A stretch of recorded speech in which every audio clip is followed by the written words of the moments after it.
Alright, magandang araw sa inyong lahat. Nandito tayo ngayon sa may C5 Access Road. Sa harapan natin, itong Marcos Bridge. Ito naman yung SM Marikina. And dito, yung Marikina River.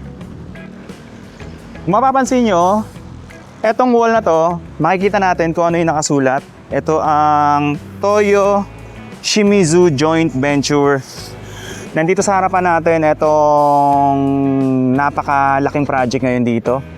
Etong flood control dito sa Marikina River. Ito yung Pasig Marikina River Channel Improvement. Dito makikita natin yung mataas na tambak ng lupa dito.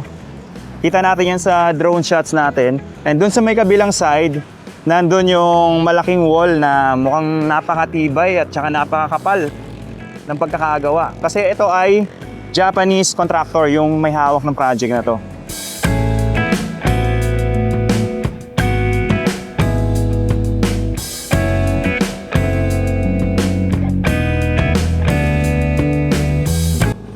Nandito na tayo sa Marcos Highway, malapit dito sa Marcos Bridge, dito sa kaliwa. Etong SM Marikina. Siya sa pinaka-apektado kapag malakas yung bagyo, tag-ulan, ay itong Marikina. Alam naman natin na itong Marikina ay prone sa baha, prone sa mga disasters. Kaya talagang malaking tulong itong project na to sa mga ganong sakuna, sitwasyon na nangyayari dito sa Marikina. Ito yung sukatan ng level kapag tumataas na. So ngayon mababa pa siya. And makikita nyo dito, napaka-solid nung wall na nandito ngayon. No? Hindi siya yung basta-basta na wall lang, na retaining wall na usually nakikita natin sa mga dating project. Merong parang daanan siguro to. Tapos dito malawak pa yung clearance ng river. Ibig sabihin, pagka tumaas yung tubig, naka-elevate pa tong concrete na to, itong daanan dito. Tingnan natin dito sa likod.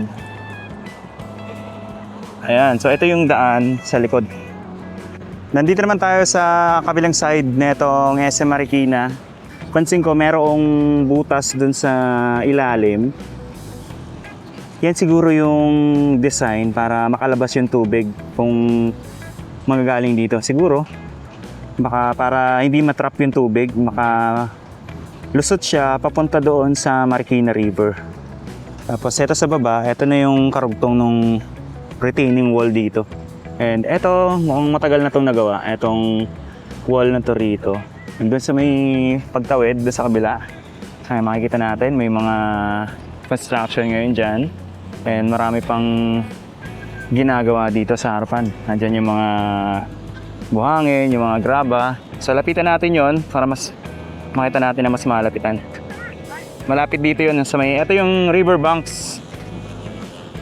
So dito makikita natin, pagtawid lang dito sa Marcos Highway, Marcos Bridge. Ito, may konkretong solid na concrete dun, no? Sa mismong ibaba. And gumagana ngayon itong nila dito, backhoe. So dito nagtatayo sila ng retaining wall, parang katulad dito sa kabila. Ay makita natin may mga bakal dyan papunta rito sa may river banks. Last time doon tayo galing sa may kabilang side nito. Doon tayo nag-update.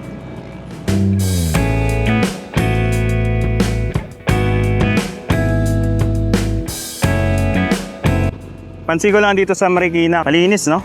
Ayun, no, yung sidewalk nila. Kung maalala nyo, dito sa part ng Marikina Riverbanks, ito yung dating amusement park nila dito. May mga dito, may mga Ferris wheel, may mga rides. Ito yung tambayan dati. Ito yung parking lot. Dito kami nag-park dati. Noong pumunta kami dito, nung nag-vlog tayo rito. At blinag natin yung amusement park nila rito. So eto na siya ngayon. Pansamantalang sinarado muna itong park na to. Then baba tayo rito para mas makita natin ng mas malapit. And eto. Ayan, so sarado na siya ngayon. And tingin ko pag natapos naman na siguro itong project dito, babalik rin naman nila sa dati. Eto na siya ngayon.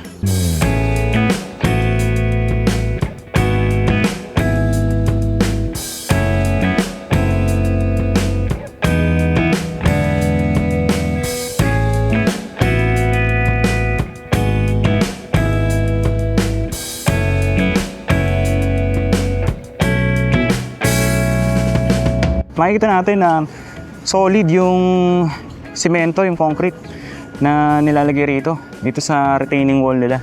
Diba talaga kapag Japanese contractor yung mahawak, talagang makikita mo na quality talaga yung pagkakagawa. Tsaka, actually mabilis naman yung pagkakagawa nila rito. Meron tayong ibang na cover dati, doon naman sa may banda ron, may makikita natin dito yung backhoe, mukhang gagarahin na to. Kasi mag-aalas 6 na ng hapon. Mabuti inabutan natin kahit na medyo pagabi na at nakapagpalipad pa tayo ng drone dito.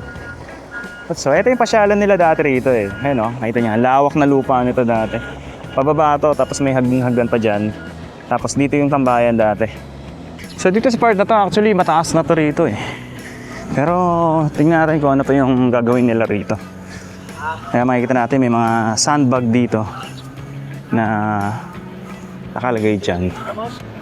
Siguro lalagyan din nila ng mas mataas na wall dito para hindi na tumaas yung tubig and hindi na papakaakyat dito. Alright, maraming salamat. Ito na muna ang update natin dito sa Marikina sa flood control project dito sa may Marikina. Magkita-kita po ulit tayo sa mga susunod na update. Thank you so much and God bless po sa inyo lahat.